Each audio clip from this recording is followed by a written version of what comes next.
There were a few things in the news that caught my attention recently.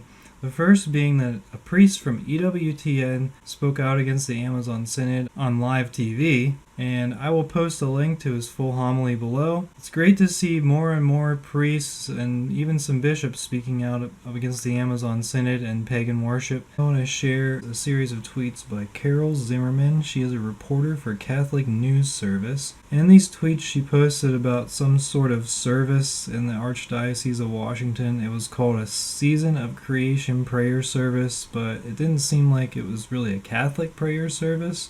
Looks like it was sponsored by Catholic Charities. And they listened to that one teenager who addressed the UN, Greta Thunberg, and they brought in a projector screen to one of the churches and set it up in the center and played a video of her speech to the UN. It's not religious at all. And then finally, there was this ceremony where the students had oil placed on their hands as a sign of commitment to the environment. Oil is typically used for sacraments, so it's pretty clear that this pagan ceremony in a Catholic cathedral in Washington is not Catholic. And whether Archbishop Gregory knew about it or not, he could have at the very least corrected it. Another thing to note is that Father James Martin met with Pope Francis recently, and you'll have to take a look at the picture that Father James Martin posted on Twitter.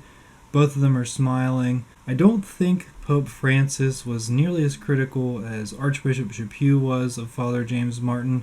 Now, Archbishop Chaput said that Father James Martin doesn't represent Catholic teaching, and two other bishops jumped in to join him, Bishop Paprocki of Illinois and Bishop Steica of Tennessee. And lastly, I want to read a quote by Pope Francis. He was in Mozambique and he gave this quote in an interview. He said, "One dimension of clericalism is the exclusive moral fixation on the sixth commandment. Once a Jesuit, a great Jesuit, told me to be careful in giving absolution because the most serious sins are those that are more angelical, pride, arrogance, dominion, and the least serious are those that are less angelical, such as greed and lust."